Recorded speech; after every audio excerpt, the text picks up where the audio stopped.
Thank you very much. I'd like to welcome you all here this afternoon, and also our guests and members of the public and those who are making a deputation. The opening prayer: we gather to make decisions for our community. May we use only our best skills and judgment, keeping ourselves impartial and neutral as we consider the merits or pitfalls of each matter that is placed before us, and always act in accordance with what is best for our community and our fellow citizens. Furthermore, in this chamber, we respect our differences and opinions as we work towards a common goal. This may be achieved with robust and fair debate at times, and arriving at the end of the meeting, we will be able to be as one with decisions which have been made. Please be reminded to turn off your phones or to silent. Acknowledgement to country. We acknowledge and respect the traditional owners of the ancestral lands of the Limestone Coast. We acknowledge elders past and present, and we respect the deep feelings of attachment and relationship of Aboriginal peoples to country.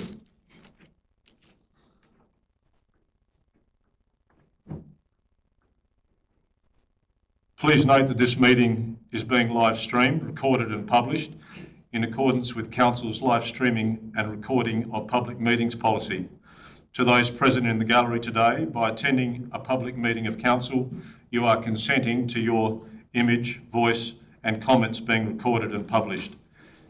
Anyone who is invited to speak will be recorded, and their voice, image and comments will form part of the live stream recording. Thank you very much. There we go.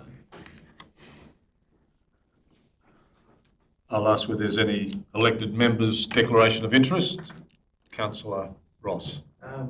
With the motion with notice 17.3, I believe there will be probably a perceived conflict of interest, given that I will be, there's a group of us that are actually developing a block of land along that area. So, thank you, Councillor Ross. There being no others, there's no one. Is there anyone from the public who wish to speak? And I have a petition and/or a deputation from Louise Stock. Louise, the floor is yours. Thank you. Thanks, Mayor Ross and councillors, for having us at this meeting. I'm the current chair of Lucindale Community Economic Development Board Incorporated, commonly known as LINK, probably for fairly obvious reasons. It's a lot easier. We also have some members of our Community Hub Working Group here today: Shirley Goodman, Jeff Robinson and Michaela Locke, with apologies from Victoria Riggs, who's stuck in the shipyard, so she can't be here. So firstly, what is LINK? We're like a facilitator for the Lucindale community. So we run projects for the benefit of the community, and we're also an umbrella body for quite a number of groups in and around the town. So we provide a legal structure for them to operate under. So that's really what we do. One of those groups has been the Lucindale Senior Citizens. So they were a member organisation of ours. They unfortunately wound up earlier this year, and they had been in recess for a couple of years before that. So that prompted us to thinking that there probably was an emerging gap in our community with activities and kind of gathering opportunities for that older demographic in our community. And that also meant that there was an empty building, the old ROAB hall next to the post office on the main street of Lucindale. Senior citizens had held the lease over that building. So yeah, we could see an opportunity to use that area as a community hub. Around the same time, we were contacted by a couple of different people looking for a space to hold meetings and run activities. One of them was Michaela Locke, who was looking at getting a new Lucindale playgroup underway and needed a space to run that. So yeah, a few things happened at once that made us think, you know, let's get a community hub going. Let's create a place that's run by the community, for the community to gather, run events, have meetings, that sort of thing. So we began the process of reviewing and renewing the lease with council, so that Link could be the lessee of that hall. We then learnt that a Lucindale community member was potentially interested in purchasing that building. We didn't want to have arguments about, an empty building in Lucindale. So that just prompted us, I guess, to lift our gaze a little bit and just think, what other spaces might there be in the town? Where else could we have this community hub? So we went through that process. Since then, that possible purchaser is no longer interested in the building next door to the post office. It's not fit for his purpose. And in our process of review, it really became clear that that was going to be the best space for the community hub. I think it's going to work the best for what we want to do. So really, we're excited about taking on the lease of that building. We're really looking forward to that process and getting cranked up. We've had playgroup running there. Michaela's been doing that for 6 or 8 weeks now, and it's been really well attended. So we're keen to get some other things going once we can hopefully get a lease over the building. So thank you for having us today. There is some more detailed background in your agenda papers, a bit of a briefing about all this, and we're really happy to answer any questions if you have any. Well, thanks, Louise. And elected members, if you have any questions of Ms. Stock.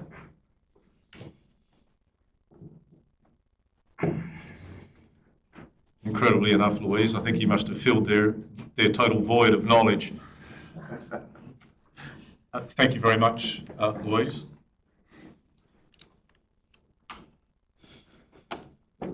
Item 5, confirmation of the council minutes. Would someone like to move minutes of the previous meeting? True and correct. Councillor Grundy. Councillor Ross. All those in favour? Carried. Matters laid on the table from the previous meetings, there being none. Thank you. I table my Mayor's report and move that report be accepted. Councillor Turner, thank you. All those in favour? I'm happy to take questions. Elected members' reports. You will note that I asked the administration to write to all elected members and ask if they had a report, if they would be so kind as to put it in writing. That way, it is actually remains part of the minutes, whereas if you get up and speak, it may or may not be noted. So I give you that opportunity, everybody. I will call if there is any members who'd like to make any report. None. Item 9. Thank you for that.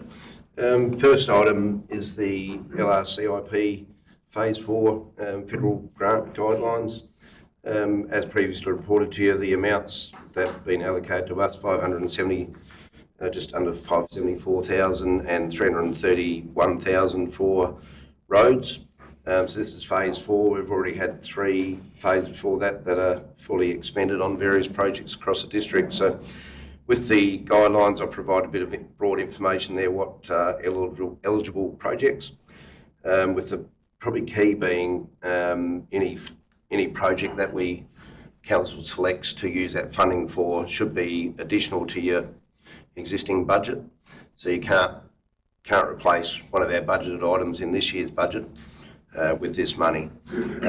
So I've suggested that in part of our 24-25 budget deliberations that we work through our required or requested items and then allocate that funding within the 24-25 year, with expenditure having to be undertaken by 30 June 25. Yes. So happy to take any questions on that. Otherwise, we'll include that in the next round of next year's budget papers. 4 mile toilets at Lucindale. So council, as per attached to the agenda, received a request from Lions to take over the electricity account for the water pump. That's on top of the request to take over the cleaning. So in informal contact with the Link Chair, there has been expression that they will probably be keen for council to look at taking over that facility. So I'm suggesting that we do, but with perhaps some more discussion with Link before council has to take that formal step. Probably with an eye to looking at what the facility should or could be in the future, with some comments within the agenda that we probably need to look at replacement sooner than later. Mainly given the standard, as included in the report, if we did an assessment on one of our own toilet blocks, that would be rated as a 4 out of 5, so 5 being worst. Additionally, there's some issues with the standard with septic tanks, etc. So I guess one other comment and observation that comes from the Lucendale master plan: should the 4 mile toilet be there rather than trying to redirect people into town, basically the economic benefit to Lucendale. So instead of camping at 4 mile, would it be better off utilising the caravan park as part of the rec reserve there, and hopefully spending money at the hotel, deli, post office, etc. So that's food for thought. Happy to take council's thoughts on that item now. Otherwise, I'm suggesting that, or recommending, sorry, scan down a bit, that we engage with Link a little bit further on the ownership, maintenance and their future considerations of what they want to see with that facility. Happy to take questions there. Councillor Grundy. Move that to start the discussion. Is that what we're looking for? Yes. Yep. Questions? Absolutely. So I had a question. Regarding that, it seems as though there might be the cost and the water and all that sort of thing there is becoming a problem, if it is indeed becoming a problem, and I'm only going on what the report says. I wonder if the council might have been able to investigate a dry toilet, those that we see on the freeway and in national parks and that sort of thing, which would remove the need for water and power, and from all accounts they're very effective. Councillor Grundy. Taking that into account, I think that can form part of the discussions with Link. Any further discussion on the motion that has been put by Councillor Grundy, seconded by Councillor Turner, that the council administration engage with Link on the ownership, maintenance and further considerations for the 4 mile toilet facility?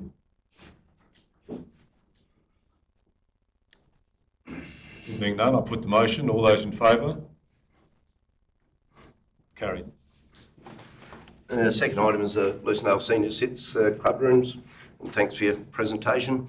As Louise alluded to, the third-party interest advised Thursday, Friday that interest is no longer there.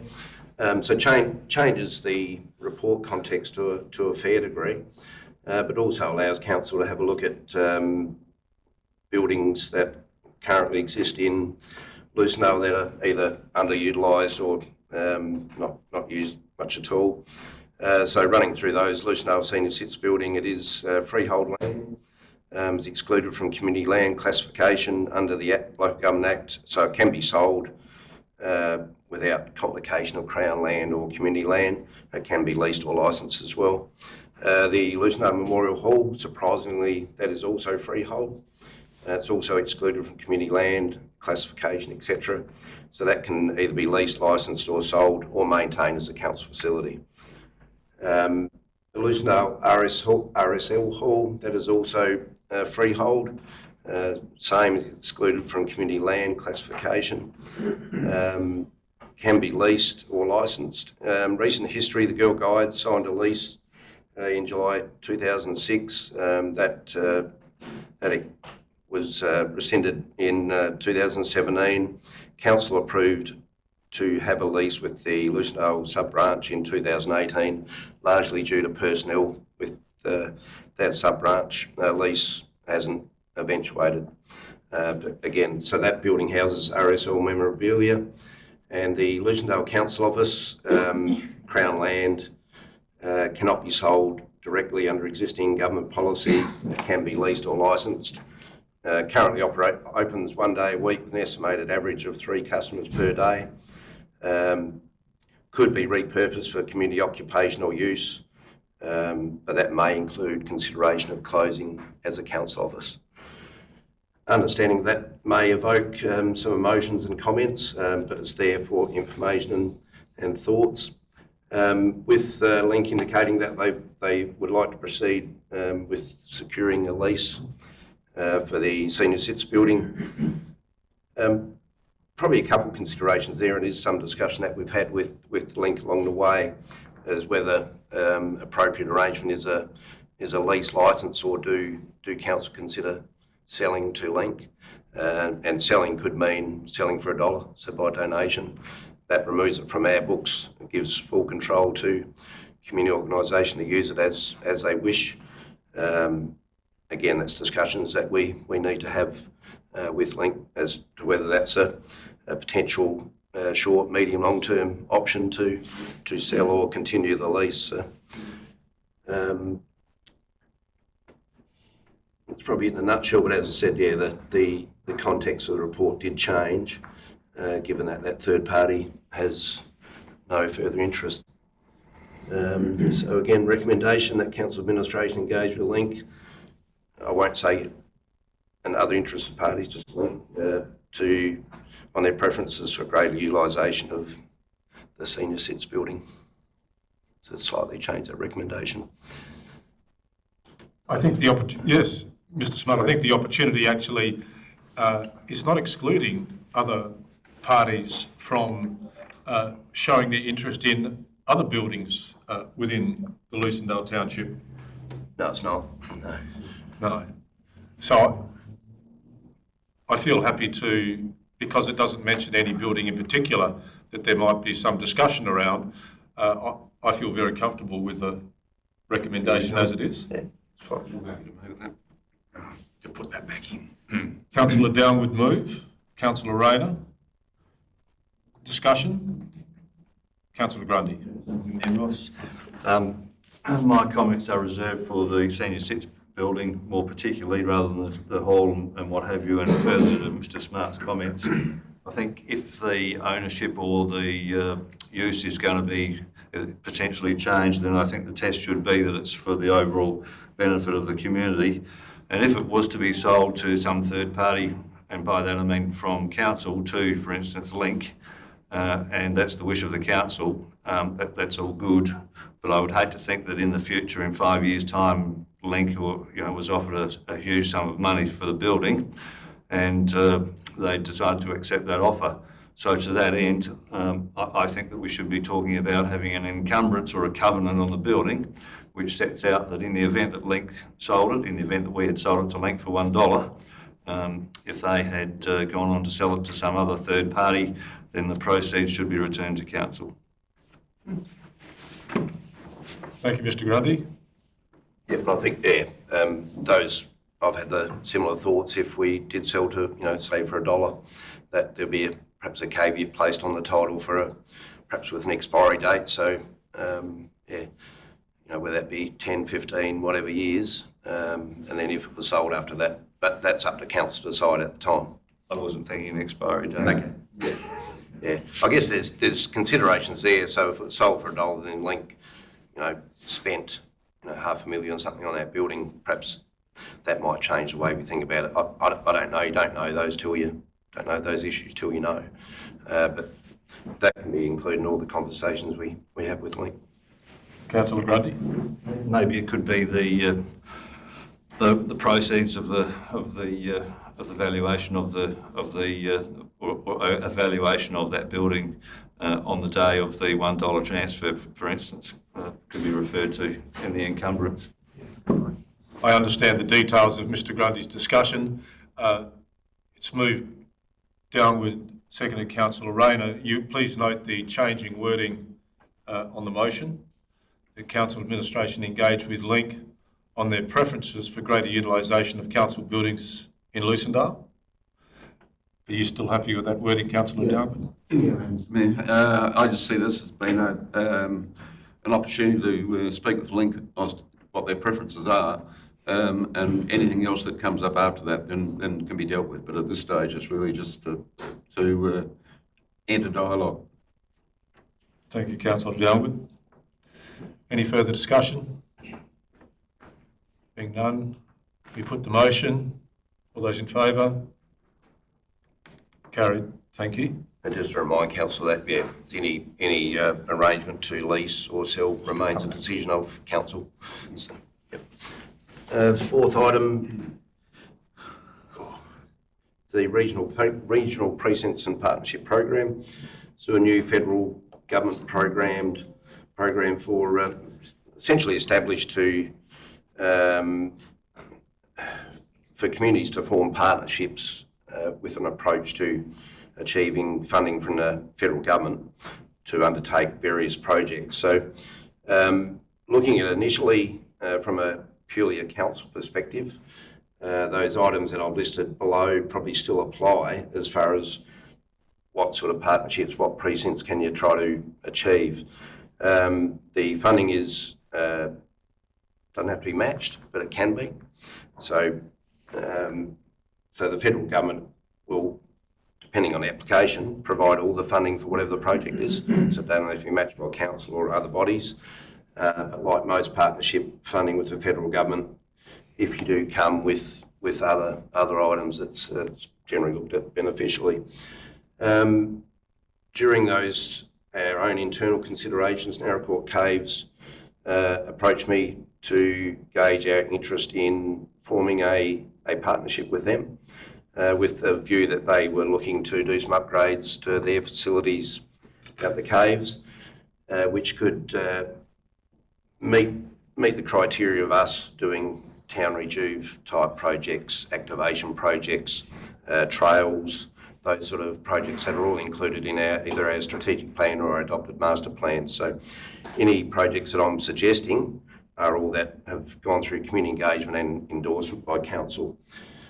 So all I'm asking for tonight is whether council is interested in supporting us in principle to have further discussions with Naracoorte Caves, and also then potentially further partners, which would be probably Wattle Range Council for a trail to Coonawarra, Kingston Council for the potential trail through to Kingston, link with Leckle Park, linking into that, and the business community of Naracoorte, etc. So with what an application may look at, still being very much unknown, very early stage, are council keen for us to explore that?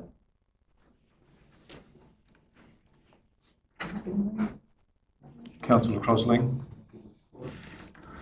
Councillor Ross. Would you like to add anything, Councillor Crosling? No. Councillor Ross. Councillor Ireland. Yes. I'd like to speak against the motion just in the wording of it. I'd just like to think that at this stage, do we even have to have the Naracoorte Caves in there, just between the council and key stakeholders? Just leave it as a blanket motion. I mean, why have we got the Naracoorte Caves specifically at this point in time? That's open to negotiation later on, I perceived. The only reason for that was they have approached us and they would be potentially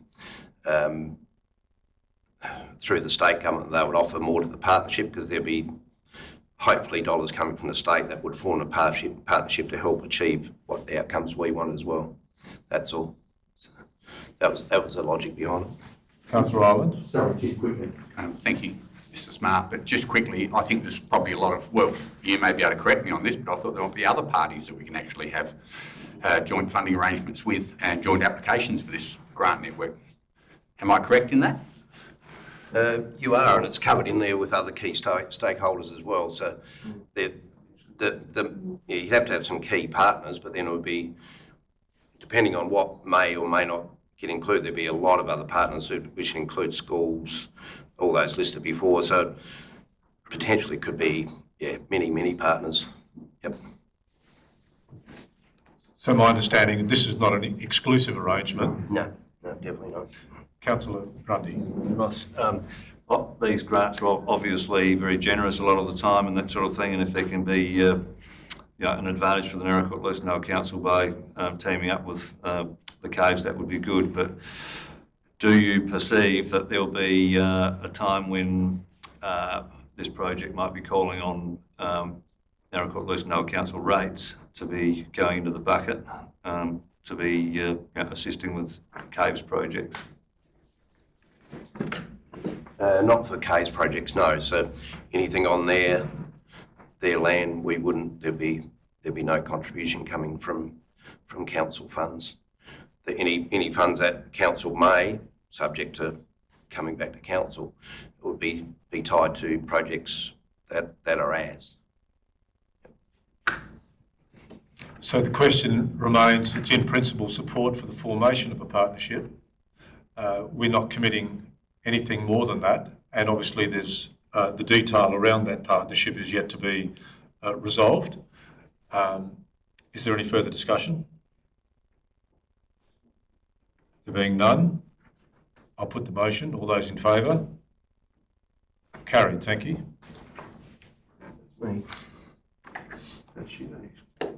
Key projects, item 10. Mr Grundy. Mayor Ross, I may have my numbering wrong. Was there a reference in the CEO's report to the Joint Council Housing Project for members' information? I had a meeting on it, yeah, so other meetings and activities, I think that is in there. So I had a question on that. Council's key workers housing project, yes. Well, my question is, where do you perceive that to be, and what are some of the solutions being discussed at these committee meetings? So it's not necessarily a committee, but just a joint council. So us, Tatiara, Southern Mallee and Coorong. So I should be able to present the final report next meeting. That it was finalised in between agenda and this meeting. So outcomes for us are probably still harder than the other three councils, mainly due to the fact that council don't have land to offer to the solution.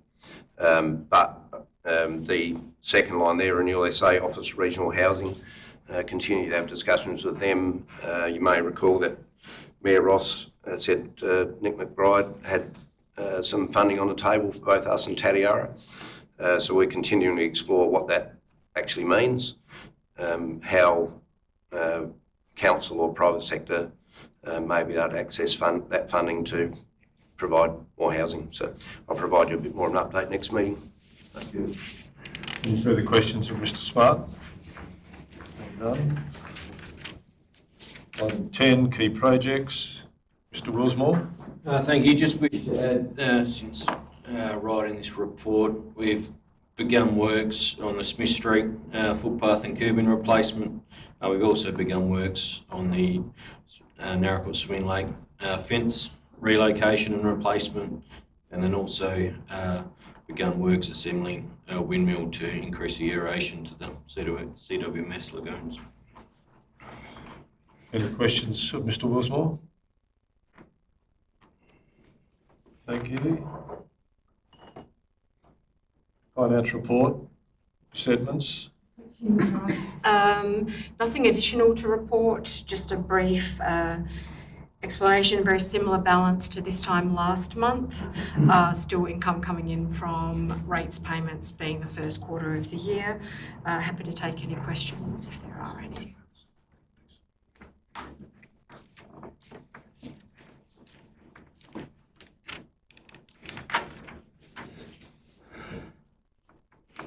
Thank you, Ms Edmonds.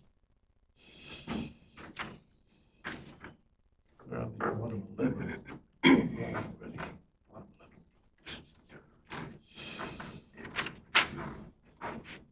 Ms Edmonds again on Lucindale Country Club. Thank you. So as per the report, Lucindale Country Club have been applying for infrastructure grants of late through the Office for Recreation and Sport. They have come to council requesting financial support for a project they're looking at doing, a $200,000 renovation of their amenities facilities. Basically, the motion gives multiple options as far as whether you're looking to provide that support directly, whether it's now as far as their submissions gone through the ORSR, which the cut-off date was yesterday. So in their application, they've mentioned the process as to what they're going through currently, or whether we look at offering a community loan, which for new members are a facility that council can offer to sporting clubs, community groups, where they must meet a number of criteria as per the policy that was included in the attachments. Or we can, you can look at not approving support or pursuing of the community loan. So a few options there. Just for a bit of perspective, I had a look at what the historicals were on support for the country club. So since 2004, and very sporadically between 2004 and now, there's been $7,000 in community support to them, mainly in the form of community chest grants. So if that gives a bit of perspective, happy to do some more research, happy to take questions. Thank you, Ms Edmonds. Questions? Councillor Grundy? Well, I'm happy to move one of those or offer a question. I'd like to move the middle one, the second. Can I suggest you move? Okay, well, I'm happy to move the second recommendation, please, and speak to it. Yes, please speak. Unless someone's going to second it first. Well, you'd like a seconder? I have Councillor Rayner. Thank you. In the name of consistency, Kaiby Bolite in the last term of council, they sought a community loan for their lighting. And, if the Lucindale Country Club has got a bit of an issue when it comes to satisfying the criteria for the grant and that sort of thing, that would satisfy that. In the meantime, we've got this audit going on for all of our sporting associations, sporting clubs, and I think it would be worthwhile understanding the results from that before we went down the path of dishing out too much ratepayers' money in the meantime. Councillor Grundy? I'd support what Councillor Grundy's saying there. Any other discussion? There being none, I put the motion. That's the one highlighted in yellow, I'm assuming. All those in favour? Carried, thank you. Community chest. So community chest round 1, we had a total of 7 applicants. As you can see from the report, we recommended that 4 of the applications be considered successful, totaling 7,500 of the 20,000. Just to point out, when it comes to round 2, if there is excess of applications, then there is some consideration given to potentially the other 12.5 that hasn't been allocated in this time round to the overall application. So if we had 22,000, 23,000 of applications that were eligible and deemed successful, then we would look at those funds within that next pool. Happy to take any questions. Councillor Maguire. The motion recommendation there. So Councillor Dalwood seconding. Thank you. Any discussion? Being none, I put the motion. All those in favour? Carried, thank you. We move to item 12.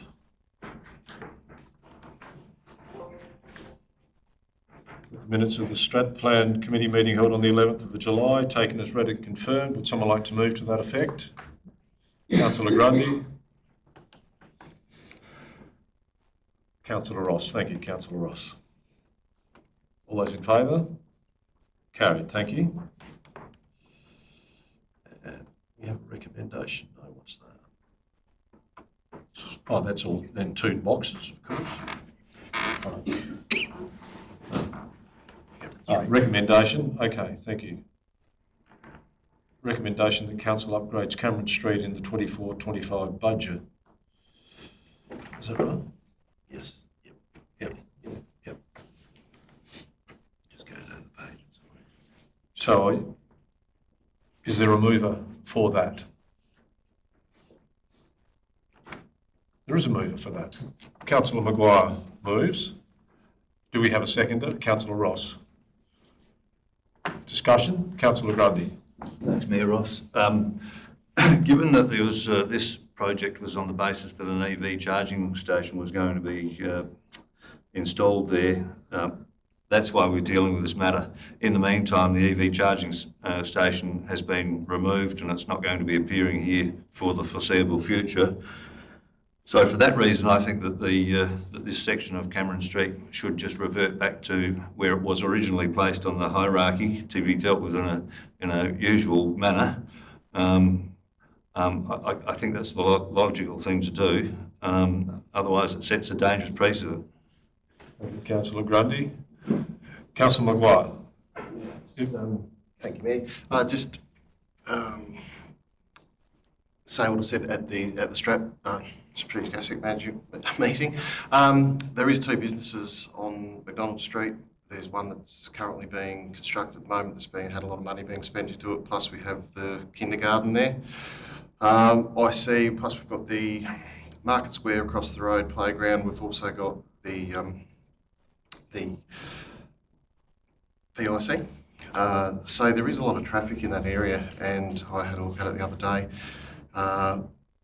I think as that business opens, there will be more demand for parking. So I really do think we should be supporting this motion and finishing that street off. Thank you, Councillor Maguire. Any other discussion? Being none, I put the motion that upgrades to Cameron Street are within the 24/5 budget. All those in favour? I have 3. Those against? Or 5? Lost. Thank you. The recommendation that council does not upgrade the unmade road reserve. There's a continuation of 5th Street, Francis. Would someone like to move to that effect? Councillor Ireland. Seconder, please. Councillor Grundy. Any discussion on the item? There being none, I put the motion. All those in favour? Carried, thank you. Next item is in regard to McMillan Road and the reclassification to a rural road, which was explained to us at the Stratplan meeting, I believe, and undertaking design and consultation with the Native Veg Council in regard to the extension of McMillan Road. Would someone like to move that? Councillor Ireland. Councillor Ross, will you second that? Thank you. Is there any discussion? There being none, I put the motion. All those in favour? Carried, thank you.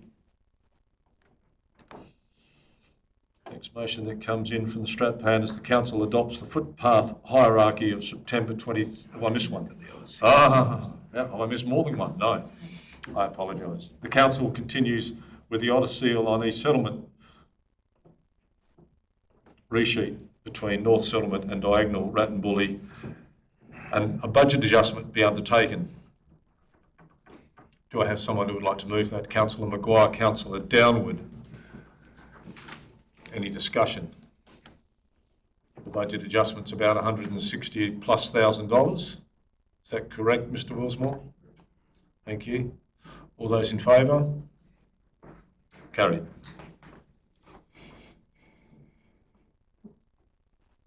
The last recommendation. Oh, that's the last recommendation. No, there's more to come. That council adopts the footpath hierarchy of September 23.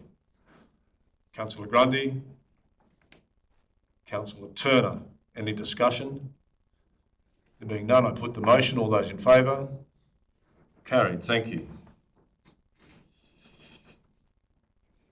Next one. This one?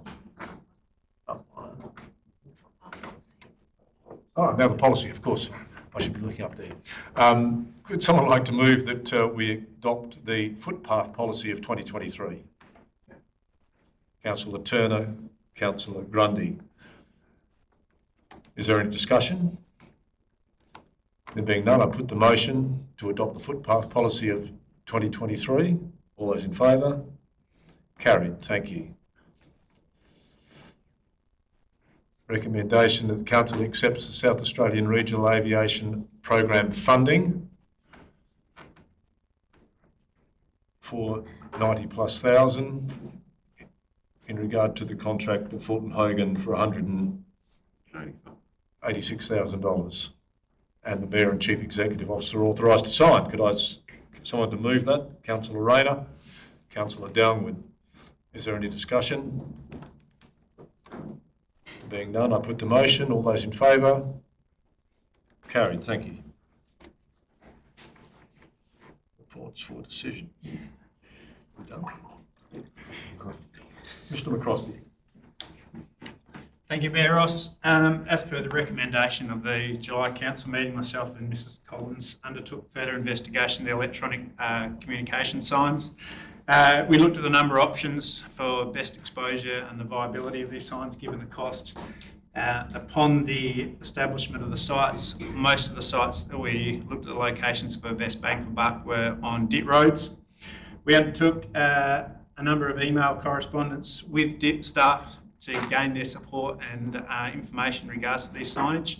Unfortunately, the response came back they were not supported by DIT due to their driver distraction requirements and DIT roads. We also spoke to SA Power Networks to gain an understanding how we could obviously power up these electronic signs. We were hoping that we could potentially fire them through service poles or light poles. And again, SA Power Networks said they would need to be run off a separate meter. So based on the spiralling cost, our recommendation and the information that we also provide in the report, that our community engagement process that we currently undertake within council is probably our best practice at this stage.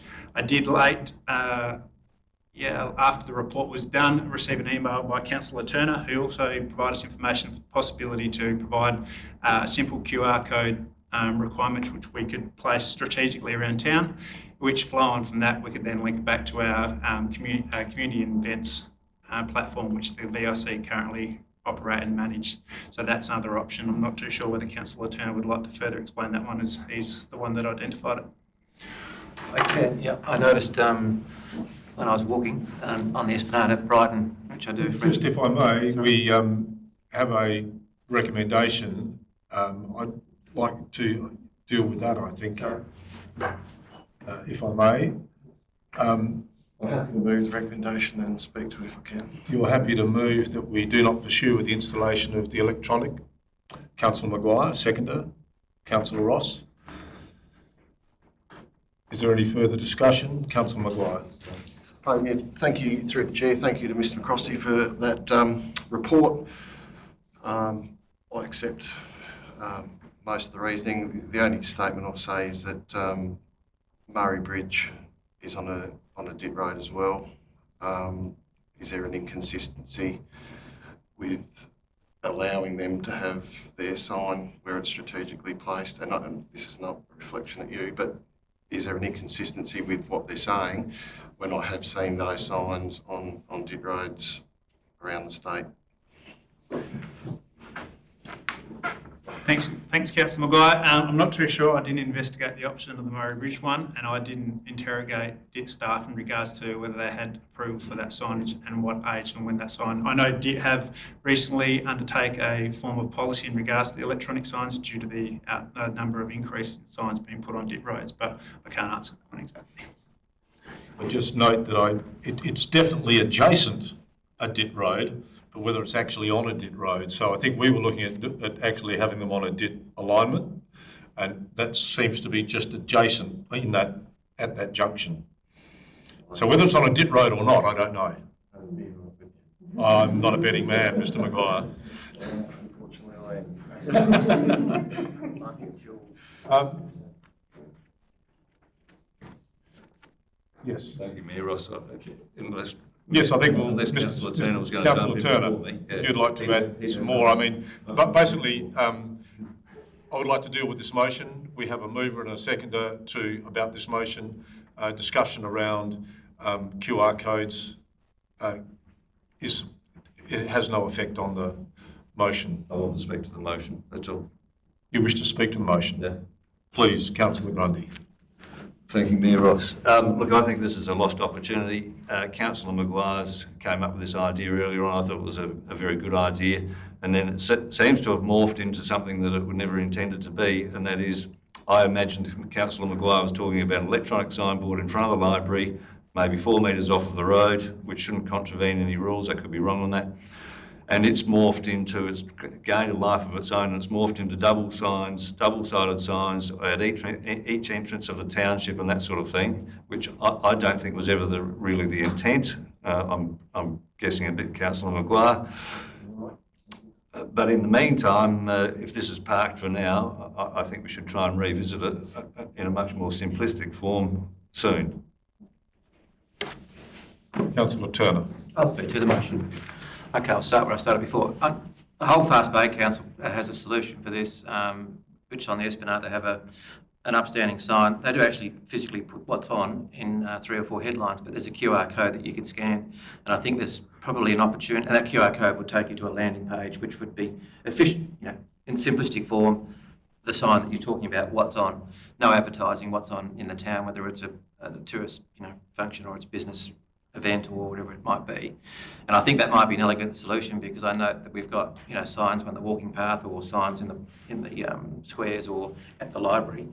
And I think today that people utilise those QR codes to take them to that information. It might be an elegant solution, and it would mean quite simply all we're doing is updating the website, and the QR codes never need sort of touching. So I think it actually speaks to the motion of why I think that we should not be pursuing this, because one sign in front of the town hall is probably not going to do the job of people driving through. The original conversation was about capturing people driving north, south, east, west to find out, well, there's something on in this town and maybe I'll turn in and have a look. Thank you, Councillor Turner. Any further discussion?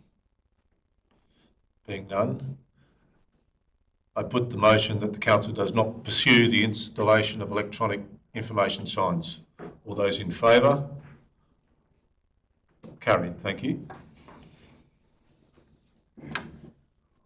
Garage Place former library. Mr McCroskey. Thank you, Mayor Ross.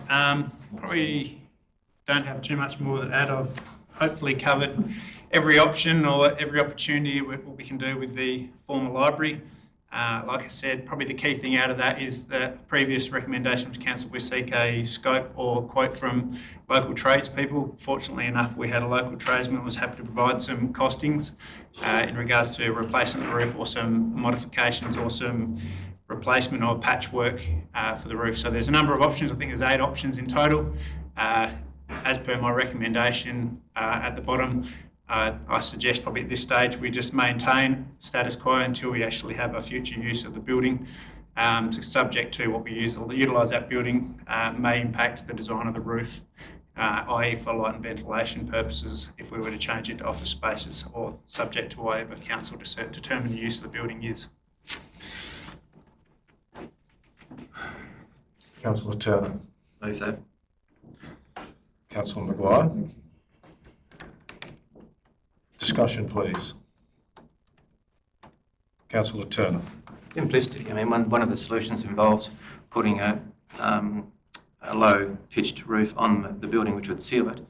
And I noticed driving past that the air conditioning currently sits on top of the building, and looking at the height of that building, if we were to spend $135,000 to put a roof on to seal the building, I don't believe there's enough room to adequately put air conditioning ducting inside and having a ceiling that's too low. So essentially it would be a fix short term, but would have to be taken off and done properly. So if we're not going to be doing it properly, which I'm not suggesting we do, I think that and any other sort of work around the edges is probably not a good use of funds at this stage, and we need to find a use for it first before we can start deciding what how we convert the structure, whether it's a refit or a rebuild. Mr. McCroskey, when you talk about minor maintenance, that doesn't would that include putting a patch where you can't patch where it's leaking, Mr. McCroskey? Thank you, Mayor Ross. Unfortunately, because of the way the trim deck roof and the low profile, there's for every one hole you try to fix, you create another 2 or 3 more by getting up there and treading on the damaged roof. So I would suggest we try to look at trying to remediate what's inside, i.e. remove the carpet, which has created that moisture and the odour issue, and then possibility of removing some of the roof structure, i.e. the straw roof, which obviously is damp and moist. But at this stage, no further structural components are being damaged by what's currently in state. So not at this stage. I wouldn't recommend continuing it up on the roof because it just creates an ongoing impact to the roof structure. So you're suggesting just the removal of the carpet and not the straw ceiling? I recommend removing some of the straw ceiling around the impacted areas where the water is leaking, but the rest of it I would probably recommend leaving. Otherwise, we just go and pull the ceiling out and we still got no further direction on the rest of it. That's subject to council. If they want to move it all, it's fine. Mr. Maguire? I'd like to support the motion. Common sense, if this was your infrastructure, there's no way you'd spend that sort of money on something that you actually don't know what the future of that building is. It's just throwing out good money. So happy with the recommendation. I would just like to add, it would be something that I'd love to see in this term, that we do get on the agenda and actually make a decision on the actual future of the building and where it's going. Thank you, Councillor Maguire. I'm constantly reminded of some of the workshops I've been to recently, even with the CEO, and I are reminded that, councils should be bold and, that they should try and be progressive wherever they can and to move, and to take action that's appropriate for your council and to be bold about the decisions that you make in the future. Thank you very much. If there's no further discussion, I'll put the motion. All those in favour? Carried. Thank you.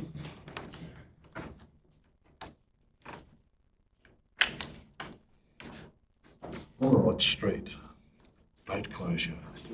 Mr. Willsmore.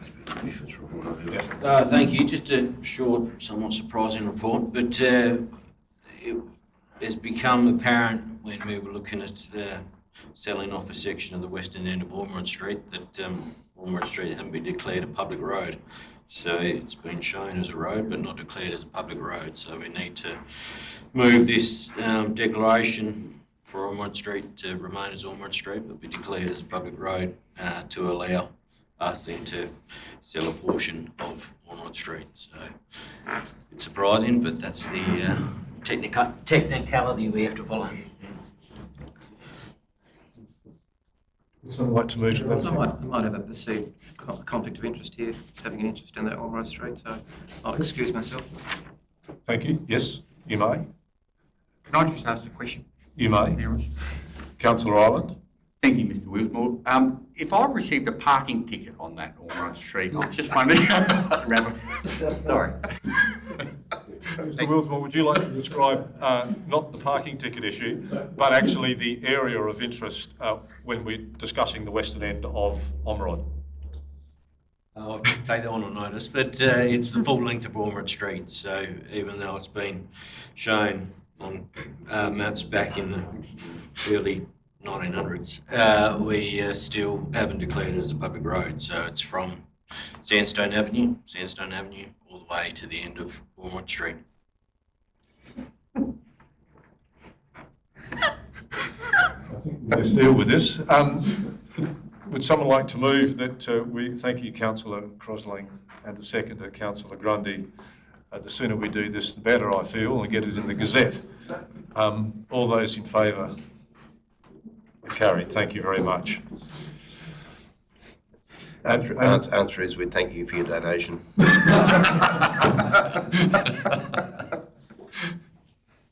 Thank you. And Mr. Willsmore, how was this highlighted to you, if I may? We're going through the process through Land Titles Office to undertake the sale of a portion of the western end, and it was identified that there was a little gap that hadn't been closed out. Have you taken this opportunity to wonder about other streets within the We reviewed that CBD area with our surveyors to make sure that there's a couple others that weren't also missed, but as far as they're aware, based on the CBD area, it's just Ormond Street. Thank you, Mr. Wilsmore. What's next? That's from reports. It's the 14, yes, operations report. Item 14, Mr. Wilsmore, anything to add? Nothing further, thank you. Nothing to add, thank you. 15.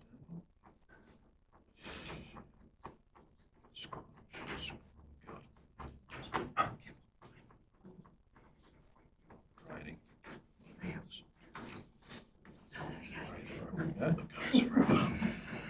Planning, right, this way out. Mr. McCroskey, is there anything you'd like to add to your report? Yes, probably just quickly, just a good news story, as you will note in the report about a vehicle that was impounded and was damaged while in the impound yard. SAPO managed to catch the offending party due to the fact that the wheels that they stole from the vehicle, they decided to replace on one of their existing vehicles and also use the same number plates on the impounded car. So we got the wheels back. So they're obviously road stallers then. Thank you, Mr. McCroskey. Just a quick question, sorry. Through the chair to Mr. Crossley. All that spray painting, has that all had to be the repairs worn by the businesses and council? Thank you, Councillor Maguire. As per that one also, you may have seen in the media, they were also managed to apprehend that offender. We've been working with SAPO in regards to working out quotes and the cost and the impact of the community and those businesses. Yes, the cost to those businesses that were vandalised and they own the property is borne by their cost or by their insurance. Ours, in that instance there, that cost us roughly about $500 to paint, and we managed to get that painted within, I think, 3 or 4 hours of it happening. So, yeah, unfortunately, it is. The costs in regards to the 18 properties that were impacted by the vandalism worked out to nearly in excess of $6,000. Any further questions of Mr. McCroskey? Thank you. Community engagement. Thank you, Mayor Ross. Nothing further to add, just an information report. We were very happy to welcome Jane Ellis as our new Arts and Cultural Facilitator in the last couple of weeks. She's doing a great job, very enthusiastic and passionate about her role, so I hope you'll make her feel welcome. Thank you. Thank you, Mrs. Collins. And you will note that her position is 0.5 and half funded by Country Arts SA. Country Arts SA. Are there any questions of Mrs. Collins? Question for Mr. Smart. Mr. Smart. Councillor Grundy. Thank you, Mayor Ross. I know that Mr. Smart's passionate about this topic. I'm going to ask about the health and wellbeing plan. And more particularly, I know that in the report, I think I'm in the right area of the agenda, aren't I? That what's the status of the funding now? The last time we brought this up in council, it was to be coming due to change or fall or cease in September, I think, from memory. And would you like to comment on the trial and the outcome where Murray Bridge and Port Pirie and Naracoorte participated? Thank you for that. Couple answers there. So the funding, and Ms. Collins will correct me as I go, due to some change in positions, particularly with Yana moving to the new role, so there is some money still remaining from the program that will still expend, but we won't be creating another position for that. So we've got a program to use the funds that the state government provide us, and so there won't be continuation of the program following that. Part of the pilot project, we'll probably get a report to come back on that. That was us and Playford Council were involved in the pilot, but I'll follow up on some summarisation of that to see where that fitted. My understanding is Wellbeing SA as a department have now ceased to exist, so that may please you somewhat. Only possibly. I'm not emotionally invested in this at all, Trevor. Thank you, Mr. Smart. Yeah, so I think the activity is still there. That's incorporated in the health department, I think. Publications, documents, information from other bodies. None. Questions with notice? Motions on notice. 17.1, Councillor Ireland. Councillor Ireland.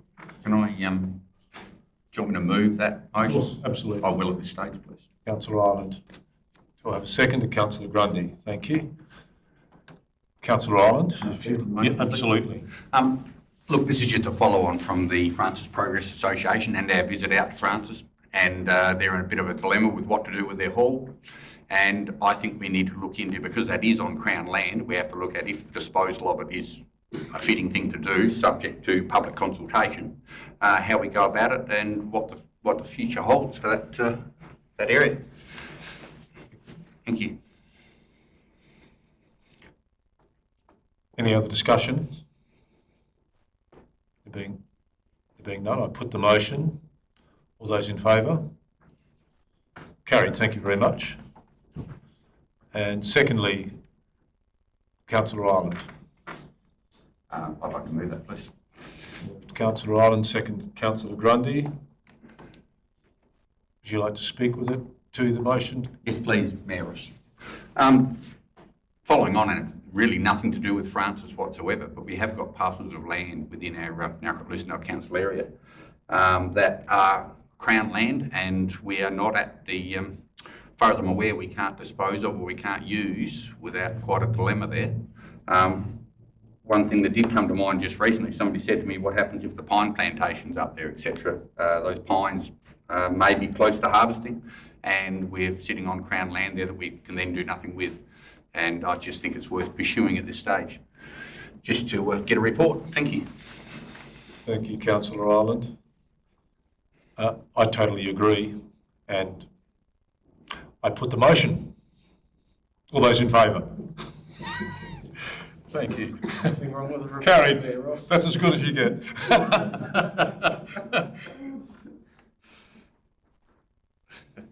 17.2, Councillor Maguire. I'm happy to move that recommendation.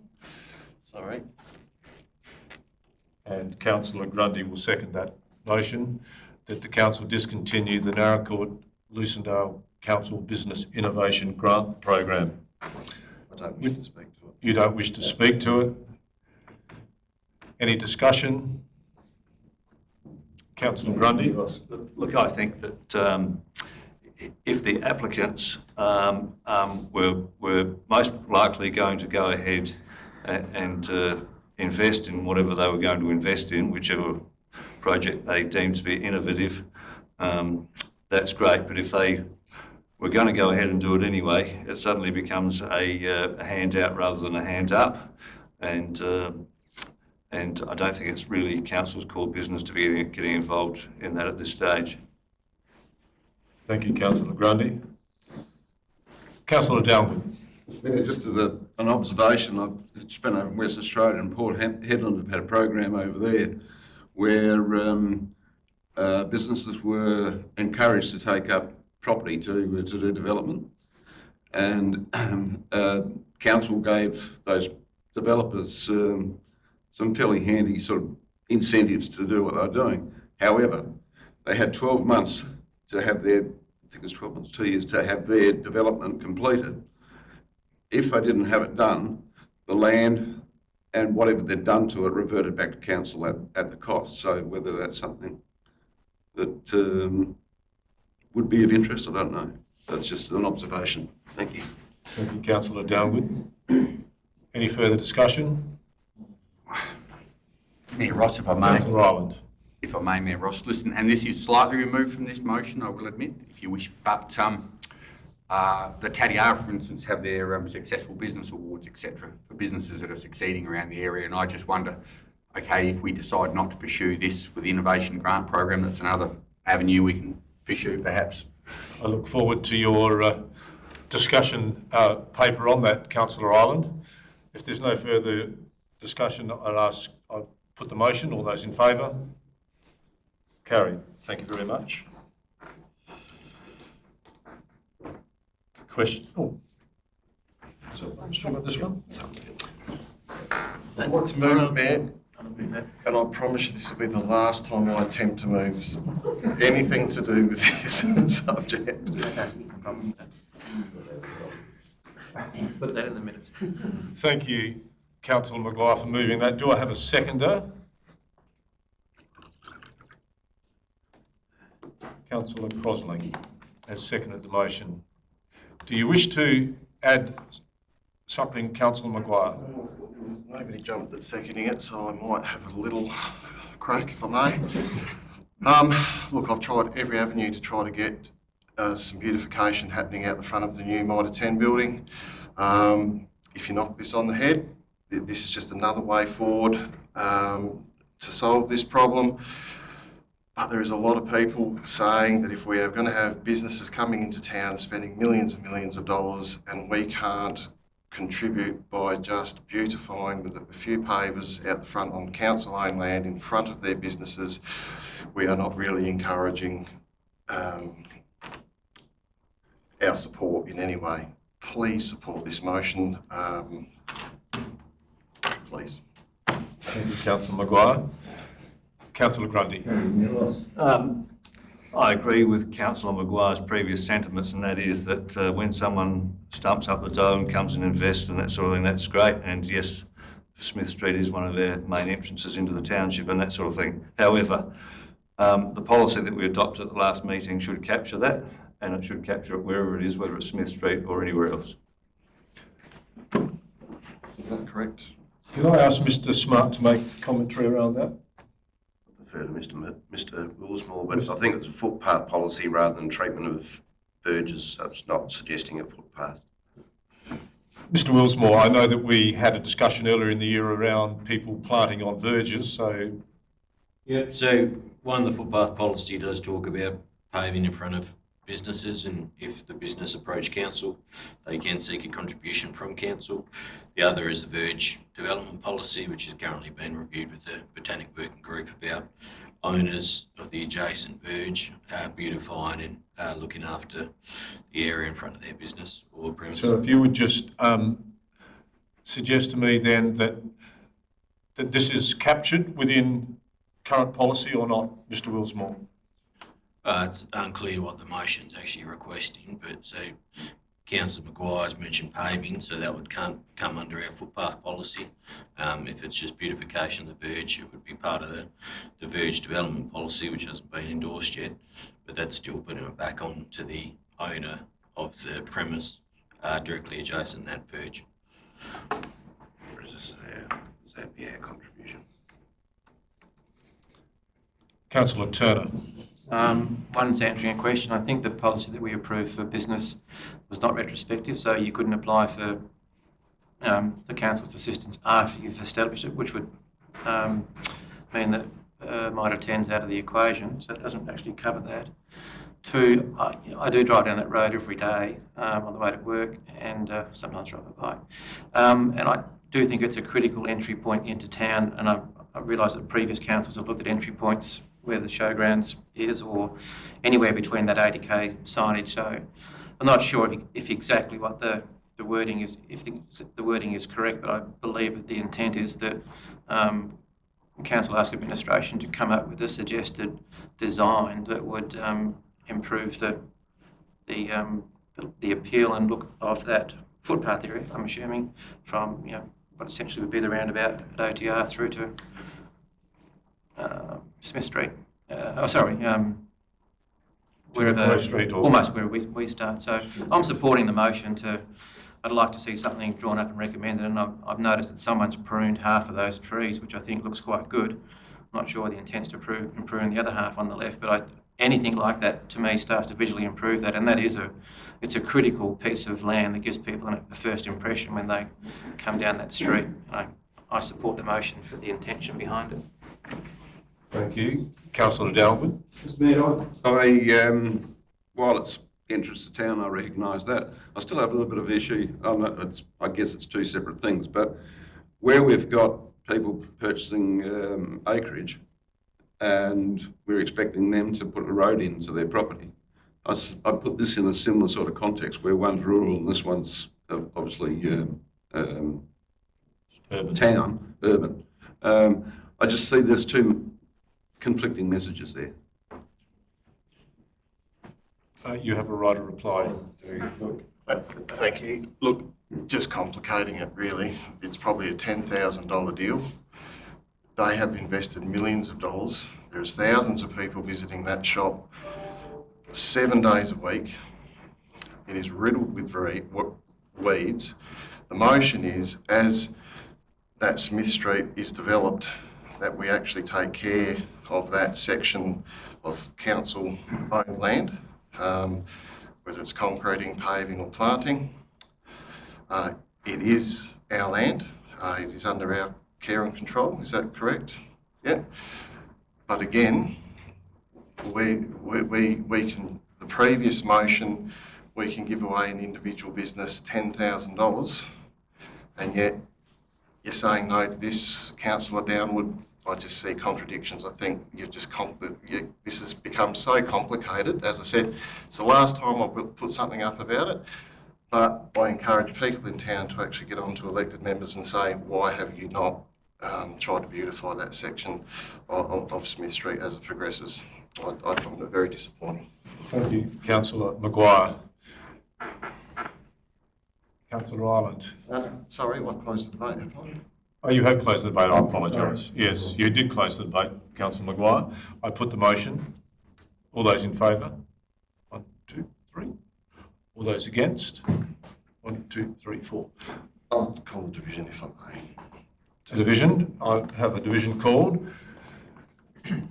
All those in favour of the motion, please stand. We have 3. We have Maguire, Turner and Crosling.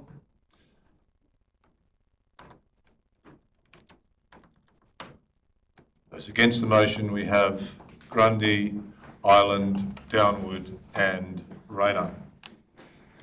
Thank you very much. The motion is lost.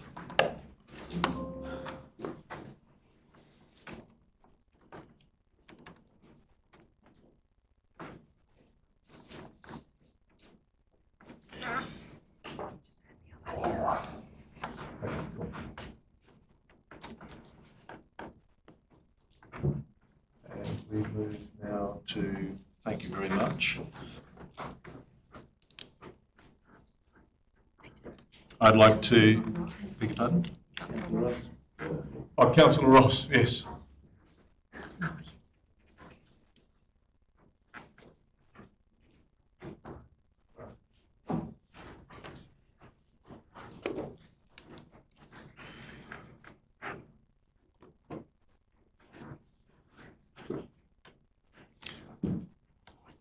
I think I'd like to thank everyone for coming to the... Oh, sorry, Mayor. I was going to, before the media leave, I was actually going to ask if I could move a motion to bring something out of confidence, if that was okay, and I probably should have asked you before the meeting. But I'd just like to at least give you to try, if that's okay. Of course. So, Mayor, there's an item in confidence about the purchase of a property in Naracoorte. I really believe the part we miss out of consultation is this part that we're about to go into, that the community actually need to see where we've got to this point. There's going to be some great discussion in confidence. If it stays in confidence, that the community will never ever see. We're live, we've got the media there ready to go. If we go to consultation, this is such a valuable part of it that people make their decisions on. I can't see a particular reason why it needs to stay in confidence.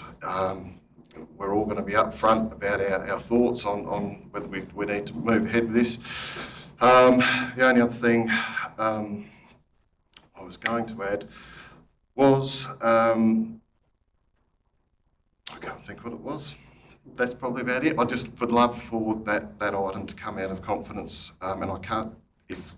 Councillor Maguire moves that point 3. Sorry. I'll suggest. Suggest. So I'm only recommending that it be put in confidence, so if council doesn't move to be in confidence, it gets discussed in public. Okay. So you don't need a motion to leave it where it is, leave where it is. You need a motion to go in to go into confidence.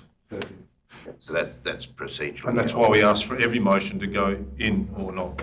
No, I probably just wanted to know if there was particular reason. Could I also just add to something, and it's a question, maybe not to you, Mayor, but to the ladies beside you, so through the chair. If this does come out of confidence and we have this great new technology and we do decide to go through the public consultation, is it possible for us to actually cut and paste this section of the meeting and actually put it out there as part of our consultation so people can actually see that discussion as well? It'll be in the public domain. Yep. Very good. Item 20.1 is the discussion. Councillor, oh no, we don't have to move it in, so. Okay, so it's up to council whether they want to move into, so do I ask for a recommendation whether they wish to move it in confidence or wish to leave it where it is?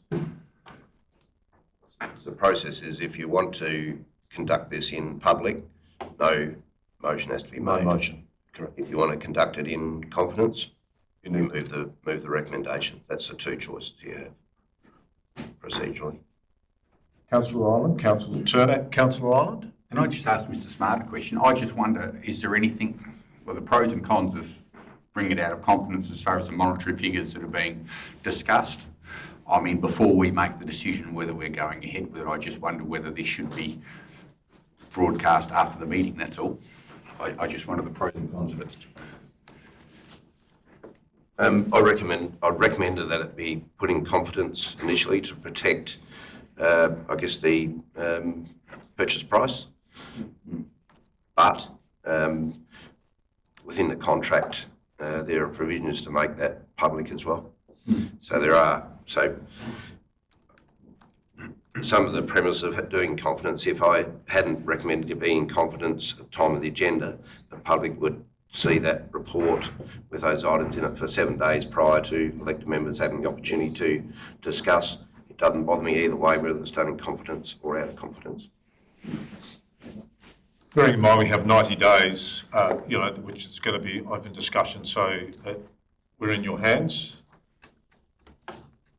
Councillor Turner. That's one of the main proponents for this and speaker to it. I'm happy for it to be in public. I think Councillor Maguire's made a good point. The discussion we have tonight will be a once-only discussion. It would be a shame to not have it in the public. Can I also add, Mayor, I'd also like to keep it into meeting procedure because I think everyone's probably quite prepared.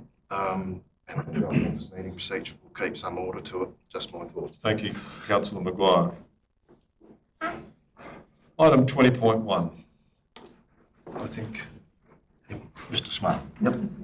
Thank you for that. My item, property purchase being the old ANZ Bank. Probably don't need to add too much to what's in my report. Happy to take questions as I've provided there. Made the third offer that was accepted as per previous motion to negotiate option to purchase or purchase up to the asking price. So the purchase price of 1.2 mil was accepted, and that was my third offer. Updated some costings there for you from the June 23 report to the current. The obvious change is the sale price. Previously in June 2023, I didn't capture the stamp duty and some conveyancing costs in there as well. All other costs are the same at this point in time.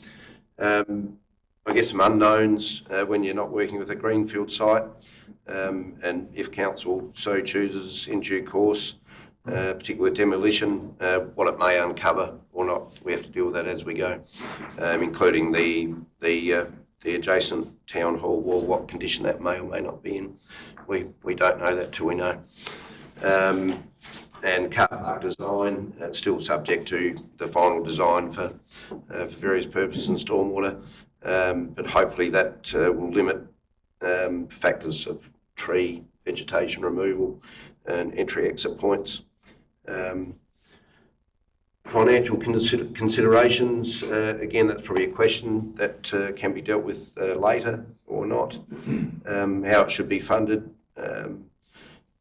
General approach and advice I've provided on other projects. I would consider new assets should be considered under loan funds, whereas our cash reserves are generally accumulation, depreciation, etc., that is used to maintain our existing asset base.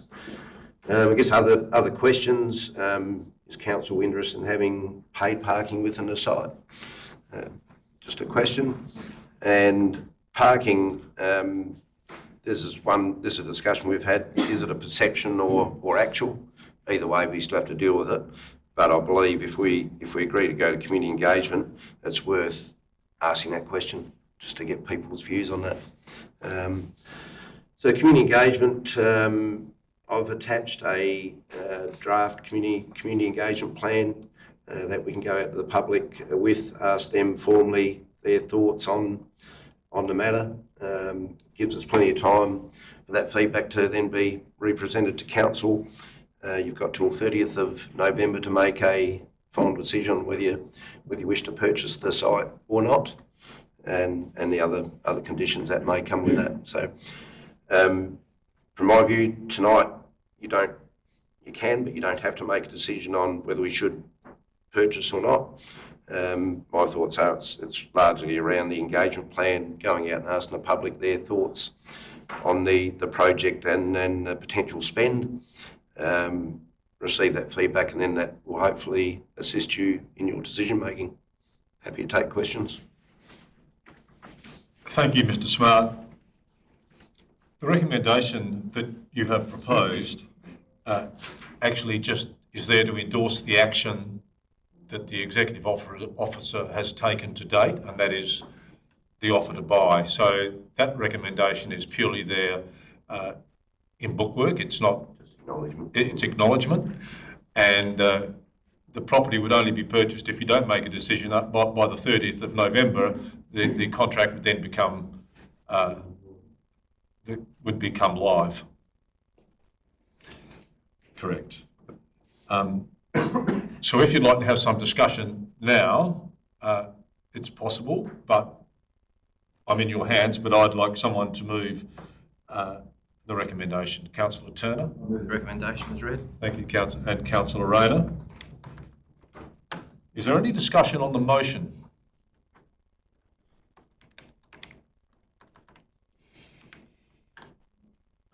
There being none, I put the motion. All those in favour? When you say discussion on the motion, I was going to speak against. No. Yeah, all for or against. It's just the wording he meant, I The think. wording, yeah. Correct. I mean, I asked for discussion on the motion. Councillor Maguire. Yes, sorry. And yeah, I'm happy to let Mr. Turner lead on that if. Okay, so Councillor Turner, if you'd like to speak. Notes I prepared earlier, which I have furnished the councillors and administration with.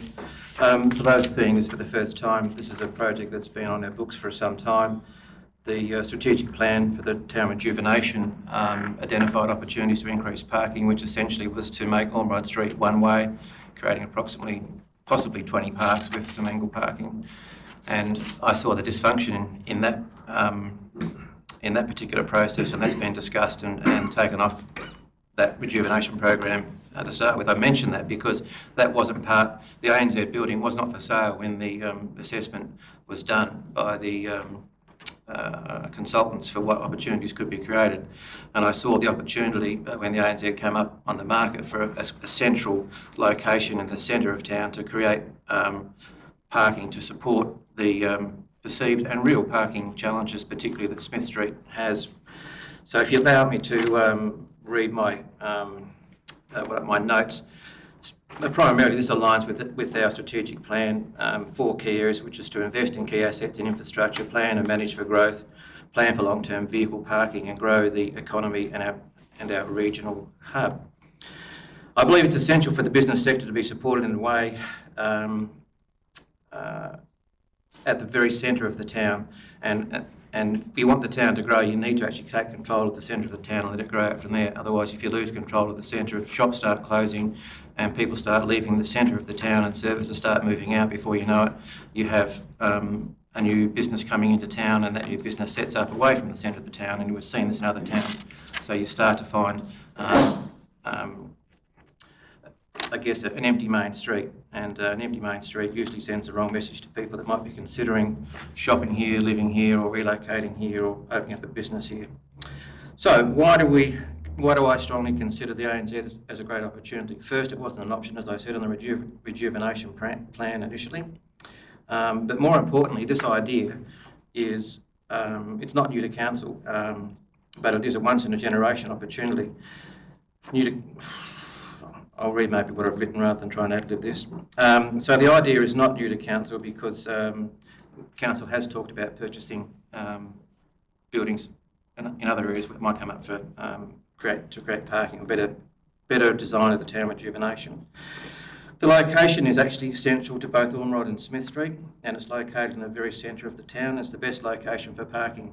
Anything away from that is away from the centre, and it's not the best location. It becomes the second or third or fourth best. It certainly would create visual appeal to Hero the Town Hall, which is a feature building in the town centre, and it offers an opportunity to continue the landscaping that's been done beautifully out the front, in front of the library. It creates an opportunity to put a lift if it warrants it on the outside of the building, if we own and control the land, and the lift would actually be able to take people up to that nice meeting room upstairs, which is a lovely room but underutilised. It creates parking for the new library, which groups often find difficult in feedback. It also creates parking for Smith Street, which has been identified as having a parking shortage problem. It also creates parking for events and functions in the town hall, whether that be conferences or a funeral or daytime events. I don't think the town hall is fully utilised. At night time, yes, we can find parks, but during the day it's difficult.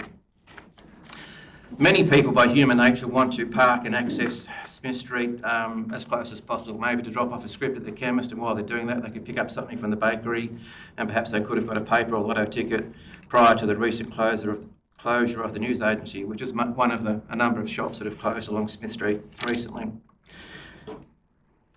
It actually creates a central park to incentivise people to walk, and I think human nature says people park in one spot, do what they want to do, then try and find a park in another spot. If we actually do want to create an incentive for people to walk around our town, if you allow people to park centrally, they can pop across to Ormerod Street, get their mail, go across to Smith Street, get their script from the chemist, etc. And that actually encourages people to walk and connect with our laneways. It gets rid of, I think, the perceived and actual complaints that we receive about parking, and it puts council in a proactive, good idea space that I think would be a good public relations exercise. As the Mayor alluded to earlier, the Mayor and the CEO mentioned that councils need to be bold and make big decisions, and I think that fits into that space. I believe it offers better value for money than changing the Ormerod Street, which I saw somewhere in the rejuvenation plan, I could be wrong, was around the $2 million mark. By the time you change traffic flow and also you redirect traffic with Bank Place into Garris Place, or if that was the intent, to gain more parking. So therefore, this replaces the proposed cost of the one-way project that Ormerod Street was with a better solution. So in reality, it's not adding to the planned future spend as part of the original town rejuvenation plan, it's just coming up with a better option. It doubles the parking space that Ormerod Street was going to create, so it creates somewhere in the vicinity of 40 plus parks in the centre of town. It has multiple street access options, and it provides additional parking when Ormerod Street traders are disrupted with future planned upgrades for footpaths and that road which was mentioned at the consultation meeting. What would happen when you start upgrading our footpath, and where would customers park in Ormerod Street? So in conclusion, I've noticed there's a number of empty shops in Smith Street, and I've noticed that services are looking to relocate away from the centre. And an opportunity like this rarely comes along. And if we're serious about rejuvenating the town centre, then we need to show the public and the private sector and the future investors that we are serious. Our strategic plan states that we're planning for growth and that we do intend to make Naracoorte the hub of the Limestone Coast, and we are prepared to invest in key infrastructure and assets to achieve this. Both the town and district people rely on a strong town centre and for services and for businesses. And if they start to close or move away because of the the street has an appearance of looking empty, then a main street with empty shops reflects badly and sends a negative impression, as I said earlier, to visitors and particularly people that might be considering investing or moving and living in this town. So I respectively, I'm asking councillors to consider this once in a lifetime opportunity to at least go to public consultation, which allows us to get genuine feedback. This is now out in the media, it'll be the front news story. I think we can get genuine feedback. So I'm asking you to support this motion to at least go to public consultation, and then we can come back after that and we can have a vote and decide whether we want to buy it or not. Thank you. Thank you, Councillor Turner. Councillor Maguire. Thank you, Mayor. I'd like to speak against the motion. There's a lot of points that Councillor Turner's brought up that I can't argue with. It's a wish list item. I would love to say, yes, let's do it. I can't argue with a lot of the points he's brought out, but I do want to come at it from a different angle. When we had the Reju plan meeting in here and we had shop owners, the question was put towards them, would you be in favour of purchasing land for parking? And around the room, everybody agreed yes, but the common comment that was at a budget, at a price. So my concern with this is, and I'm just going to pull some figures out, just obviously where I think it's going to go. Obviously, I respect that my figures might not be precise, but let's just say we're looking at 1.2 for purchase of the building. We're looking at demolishing costs. We don't know what we're going to find on the town hall side. And then we're going to actually build signage, hot mix. Would I be fair to say it's probably going to be about a $2 million project? Quick point of clarification. We're Would that looking be at 1.6 something? an estimated price? Yeah, 1.6, 1.6. 1.3. Yeah, it was in my report. Yeah. Yep. And that's for everything. Demolished. Yep. Okay. So if we went down the road we discussed with borrowings with the sale yards, and let's just use the grid of that we talked about, a 30-year loan at 5%. I had based my figures, I do apologise, on the 2 million, so they'll be slightly less, but you would still be looking at over, let's just say we went down a 30-year loan, you'd be still looking at around $3.2 million spend for this car park that our children's children will be paying off. So it's not just the figures that we're looking at here, we have to look at the borrowings, the interest rates that are on top of that as well. It's the equivalent of a 30-year loan of paying nearly $10,000 a month of ratepayers' money to create those parks. I do want to point out, can I just ask a quick question through the chair to Paul McCrosty? Currently there's 17 parks there? Correct. And we are gaining how many if we purchase the building? Councillor Maguire, it was subject to the traffic engineer design report as per the CEO mentioned. The configuration, obviously subject to removal of vegetation and the configuration, the articulation and circulation spaces of the vehicle. So at a ballpark, we'd give or take about 20, but that's still subject to design. 20 extra. Yeah. 24 in my report. Okay. So the other points that I do want to actually bring out is if we don't buy the building and somebody else doesn't put the business in there, it's still a win-win for the community. It's still employing people. It's still generating income for our town. So it's not vital that council has to actually purchase that land. The lift was brought up. I have to speak against the lift. Let's base figures on $400,000 for a basic lift on the outside to accommodate one room in a town hall that is actually, once you get up there, is a narrow hallway and actually has a step up into that room. So it defeats the purpose of actually having a lift there anyway.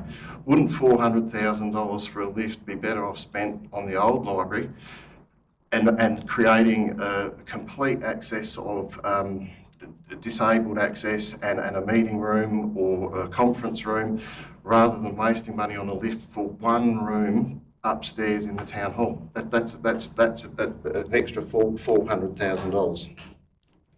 Mr Maguire, I'll allow you another minute. Okay, I'm nearly there. Okay, we've also got other projects on the line. We're discussing a new grader potentially.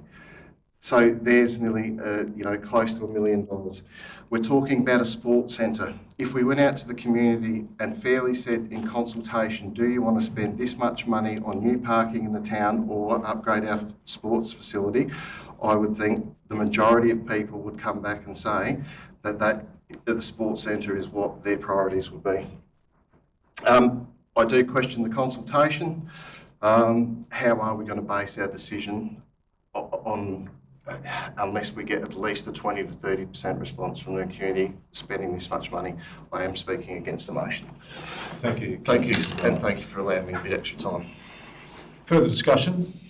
Councillor Rayner.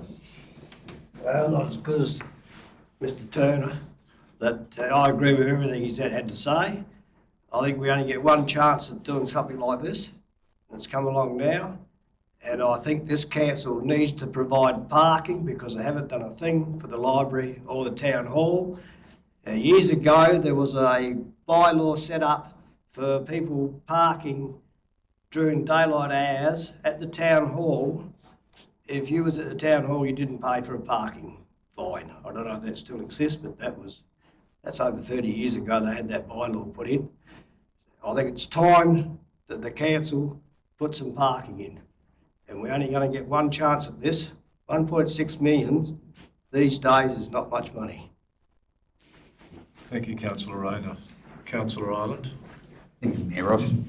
A couple of things, and I'm hoping that Mr Smart might be able to help me here. Well, and it's not necessary tonight to answer this question, but I wonder about the Phase 4 grant guidelines. I wonder about the regional precincts and partnership grants program.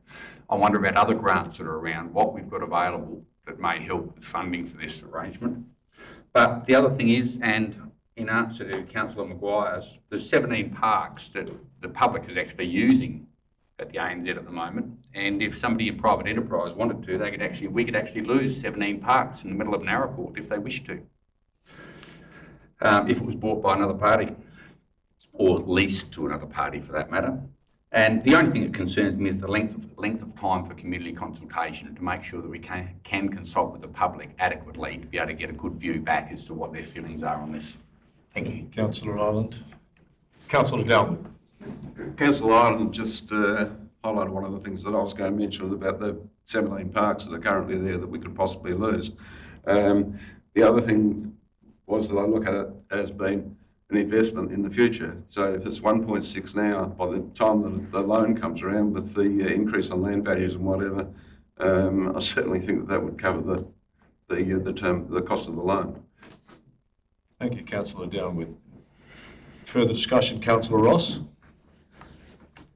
Through the chair to Mr Smart, in regards to the accepting the offer, we go to public consultation. So I find this whole process a bit difficult to sort of to absorb, in that we've basically gone out and pretty well shown our hand in it. So we're now going to go to public consultation.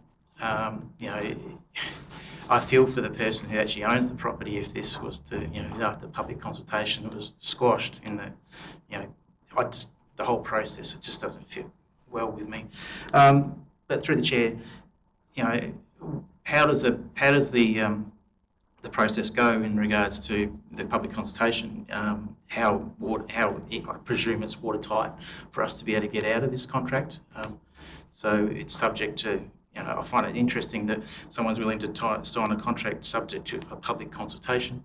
It just doesn't sit well with me, just in general. But in regards to further to Councillor Maguire's comments in regards to the loan, I've just done some quick calculations here, and that 1.613 million will equate to probably a rate rise of 1.3%. So we're already starting to get, when you're looking at going forward from, what impact is it going to have to the public? Well, you can say straight away there's going to be an increase at least 1.3. That's just based purely on the loan amount, let alone what's going to happen when it comes to depreciation and that sort of thing as well. So there's going to be probably getting close to probably a couple % rate rise. The total amount alone, if you go over 15 years, is going to mean that's going to cost us $2.3 million, the whole project, if you let it run its course, given that we're going to be using loan amount. To me, given that we've got projects that we're sort of, we're wanting to do that the public are very much keen on, in regards to, we're looking at the moment, we're looking at a sports centre. We're looking at the library next door in regards to what potential options have we got. That could be an option too, to convert that to car parking rather than buying a building and converting it to car parks. I understand the proximity where it sits within the public space, but who's to say there is a business that will come in and actually make use of that space? So. We've already got public consultation in regards to the town centre rejuve, which everyone has acknowledged. Some of the things that are being looked at is potential acquisition of other properties to increase the flow of traffic, which allow long vehicle car parking. Are we going to go to that project as well? All of a sudden, you throw that into the mix. This project is going to be, the dollar values are going to blow out. One of the options was to buy another building to help with the flow of traffic as well in regards to foot traffic. So, to me, I'd like this to go to public consultation. I'm glad it's being aired. I'm glad it's live streamed. To me, there's a difference between a want and a need. So, I'm just grappling with, yes, we need car parking, but do we need it to be in the centre? I don't know. It's more of a bit of a want. In some people's eyes, I suppose. But look, I'm happy for it to go to public consultation, but I don't support it at this stage. Thank you. Thank you, Councillor Ross. Councillor Grundy. Thank you, Ross. I think Councillor Turner makes some valuable positions, and more particularly car parking for the new library and the town hall. That's been left wanting, there's no doubt about that. I do wonder sometimes whether there are other car parking options for the public going forward. And yes, it is a big ticket item from an expense perspective. So I'd like to see it go to public consultation, and I don't think we should be frightened of a town hall meeting as opposed to purely drop-ins and Facebook and that sort of thing, because often town hall meetings air the concerns or the wishes of various people, and which encourages thought from other participants at the town hall meeting, for instance. So I'll be very interested to hear what the public consultation delivers up. Thank you, Councillor Grundy. If it gets up. Councillor Crossley. Councillor Turner has obviously made some very valid points, and I have no issue with trying to look to the future of our economic development in town and boosting car parks. However, I still think it's a perceived issue. The only one here is that Pram for the last 8 years, and I've always found car parking in our CBD and been able to walk around. What doesn't sit right with me is the cost. I don't think the community are going to come at nearly $40,000 per space. I'd be a lot happier if the cost was a lot less. Happy to go to community consultation, because I obviously think that'll give us a really good feel for what the community want. However, buying this doesn't take into consideration a few of the other bits and pieces that the initial Rejuve plan had with making Ormerod Street a one-way. So this doesn't take into consideration that we still won't have a pedestrian crossing up this end of Ormerod Street, which we currently don't have. So you've got people, wheelchairs, gophers who cannot cross over up here at the Freeland end of Ormerod Street. It doesn't take into consideration that $2 million costing that was in that CBD Rejuve plan included a better pavement alignment for all the shops on Ormerod Street. So there would be an additional spend if we ended up doing this, that would obviously be an additional cost again. So I wouldn't have a clue where to put that sort of figure, but it wouldn't be cheap to do those 2 big ticket items that need to be done on Ormond Street to help the accessibility factor on that street and help those shops. I understand that Councillor Turner said there has been shops that have closed on Smith Street. Some have relocated to other streets, but there's also been new businesses that have popped up on Smith Street. So I don't think Smith Street's, dying anytime soon. And also concur with Councillor Ross's statement and Councillor Maguire. We've got a lot of projects that have been identified in the CBD rejuvenation plan that I think take precedent over this and that wouldn't be as costly. We've also got the old library, which is high on our agenda, and the regional sporting complex. So we've got a lot of things that we need to be spending a lot of money on, and I just think this is really expensive. Like I said, $40,000, $140,000 for each car park is quite expensive. So I'm not okay with the cost, but happy for us to obviously go out to community consultation and see what the community feedback to us and see where we go from there. Thank you, Councillor Crosling. You'd like to close it? Councillor Turner? Thank you for everyone's input.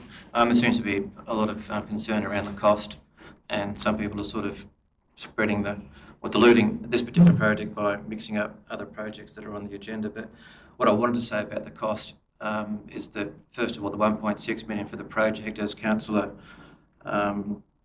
Downward said, inflation will still make it worth 1.6 in 15 years' time, which could be 5 million or 7 million. So I don't think the interest rate that we're paying should be taken into account. Inflation will pick that up. Secondly, the 1.6 million is less than 1 year's surplus that the previous council had three years in a row during COVID, which shows that you can manage your budget without a rate increase. So you could fund it by pushing something out. So I don't see that we necessarily have to have a rate increase, which was threatened.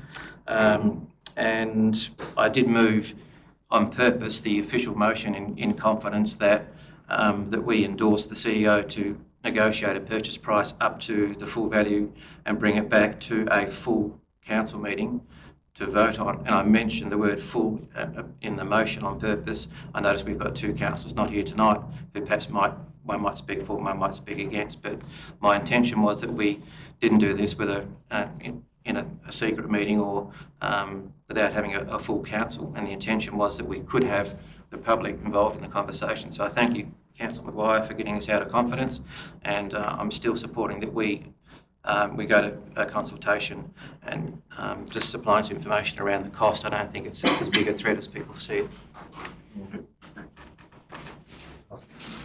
I'm just testing you.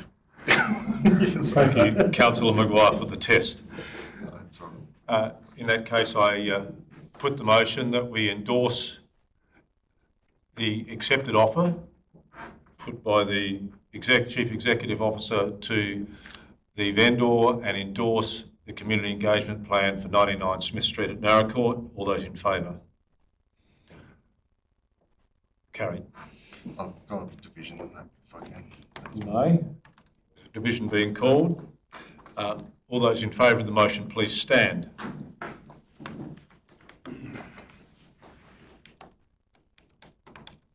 We'll record those people standing: Turner, Grundy, Ireland, Downwood, Rayner.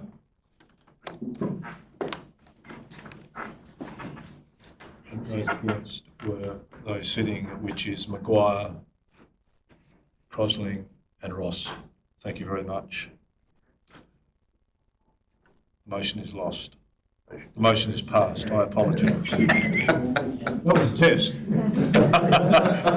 I can see the smile just oozing across your face. Thank you for the test. Thank you, Councillor Maguire. We move on to the next item, item 20.2. That one is in confidence. You're looking at someone to. So I ask, so once again, I say thank you for those people who have attended. Thank you for your attendance for the agenda for the public.